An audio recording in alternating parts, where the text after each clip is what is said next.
with people who know their grills. This is Brad from Gibson Ace Hardware in Clinton, Illinois. Stop in to see us, The Helpful Place at 114 North Madison Street, Clinton. See participating store for details. MR Systems Wireless is your local internet provider for Clinton and surrounding area. They have the products you want and the local service you deserve. MR Systems Wireless Internet service for home or business includes unlimited data, unlimited streaming, and unlimited calling. Plans start at just $48 a month and get a free Roku 4-lease with our media packages. Get the speed you need with MR Systems Wireless. Call them at 935-2100. That's 935-2100 for MR Systems Wireless. From the newsroom of Regional Radio and DeWittDailyNews.com, I'm Ben Hubbard with this expanded morning newscast.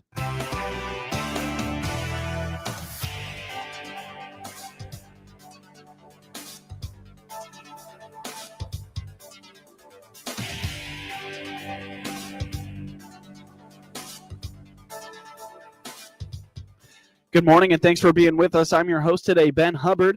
The WHOW Morning Show streams to Facebook and YouTube, courtesy of Peterson Insurance, your Pekin Insurance agent in Clinton.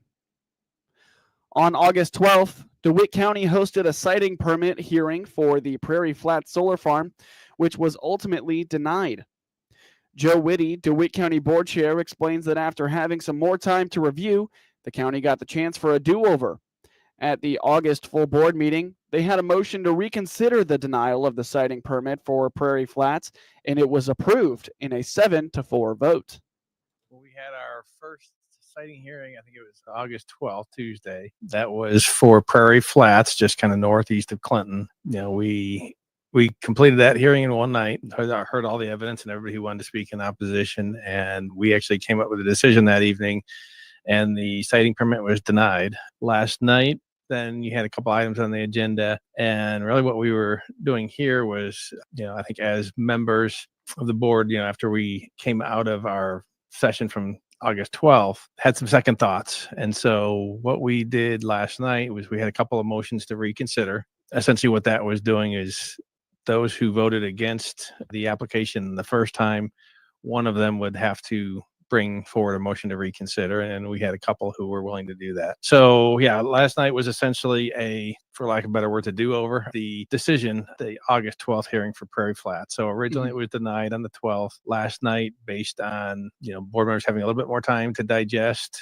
we did a motion to reconsider. There was a condition that we originally attached to the permit in August 12th that the applicant felt was problematic. Some of the board members felt maybe didn't comply with the statute. And so we had a motion to reconsider that as well. And ultimately where we landed last night, we were able to take both items back up. Siting permit was approved. So Prairie Flats did get their siting permit. One reservation regarding the solar farm was brought up by board member Patrick Ryan, who was concerned about unregulated parts from adversarial nations like China. He referenced possible cybersecurity issues. However, the board decided to leave those issues to the federal authorities. And the condition that they felt was problematic, that is not attached. Now, again, the condition that we had attached, it's something that we've been discussing. I think Mr. Ryan brought forward the issue, over the last several months about, the cybersecurity issues with inverters. And, you got adversarial nations, Chinese inverters with undocumented devices that are certainly a cause for concern for the grid. And I think those are very reasonable concerns, right? And they even address those in these hearings, the applicants. But it comes down to, is that really a zoning issue, or is it something for outside of our responsibilities? And as well intentioned as I think those conditions were, I think a lot of board members were split on that, and we're torn. But I think last night where we landed, that we are going to leave that issue to the federal authorities, Department of Energy and Department of Homeland Security and so on, and leave that to them. Our job was to look at it from a siting perspective, and so we did that. And it wasn't unanimous, but we did grant the siting permit last night.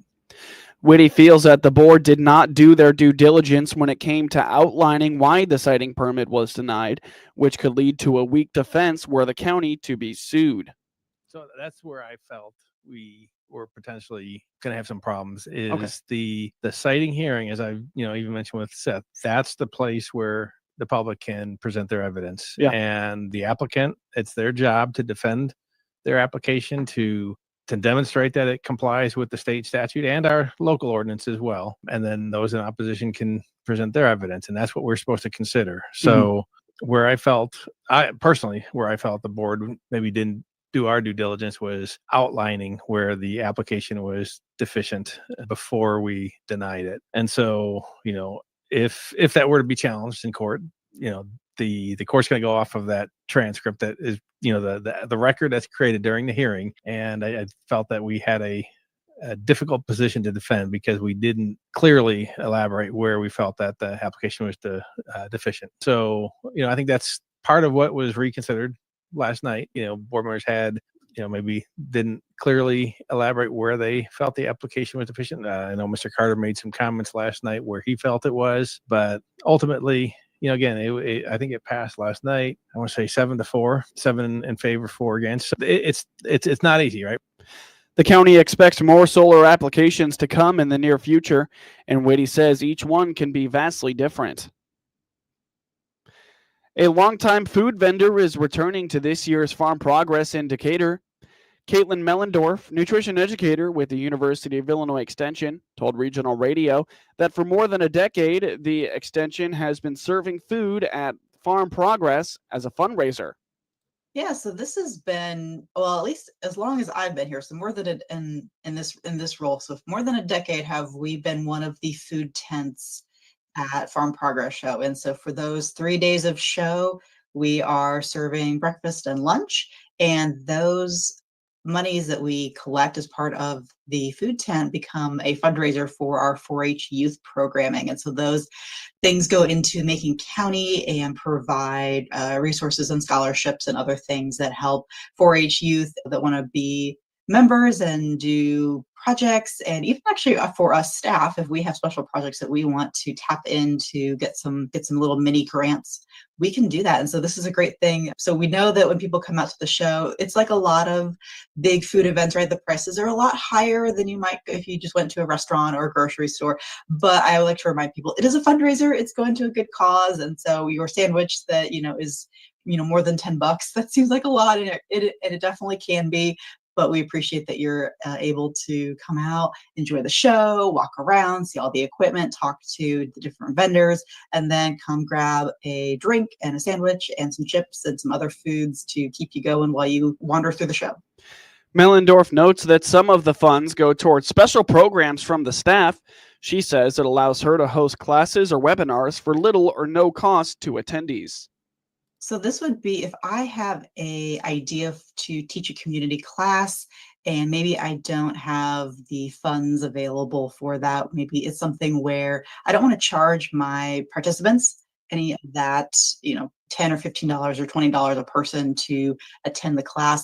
I can apply as part of the foundation's grant to get some of that money covered. And so then those folks can enjoy those classes either for free, or I would maybe charge a very low cost in comparison, but they get that full experience of doing a class. So I know a couple of years ago, when we had these scholarships and projects going, I did a healthy snacking class for the health department. So a lot of health department attendees are going to be folks that may not have a lot of resources. And so to charge them is not necessarily something that they might be interested in the topic, but if I'm going to charge them for a class and we're going to do cooking demonstrations and that has cost for me, they may not come. And so this is a way for me to still provide them education, but we can use that money so that they don't have to spend their own money. They can learn and engage with me in the class without having to spend their own money.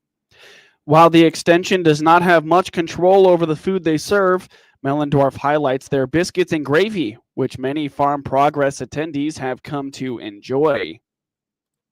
It'll be the same food every day, and a lot of these are set through Farm Progress itself, and so we don't get too much control of the menu, but we have, very much the classics. So it's Illinois, so we have pork burgers, we've got hamburgers, cheeseburgers, and then hot dogs, which, takes me back to my childhood of like, all right, I need to get a hot dog at least once during that, because when you put it on the grill, it's something different.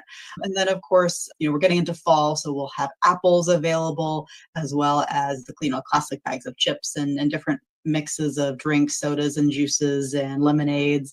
And then for breakfast, we're kind of excited. We always do a biscuits and gravy style breakfast. So something a little different than just like, an egg sandwich or something. We get people that come to our tent just for those biscuits, the biscuits and gravy. Yeah, so they can come to Third and Fourth Progress. So the tent, for those that have not been to the show before, the tent for us, for the food tents, they span both sides of the street. So whether you come down Third Progress or Fourth Progress, you'll eventually come to the same tent. It's just north and south sides of that tent.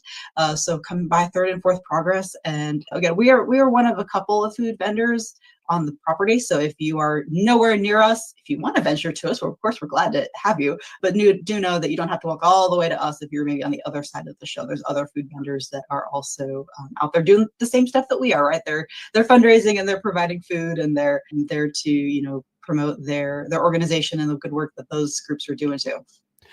As the summer comes to a close, it gives us opportunities to utilize fall foods in our diets, and we'll have more on that with Mellendorf this week on Regional Radio. In the meantime, learn more about the extension by visiting extension.illinois.edu/DMP. Now for your local obituaries.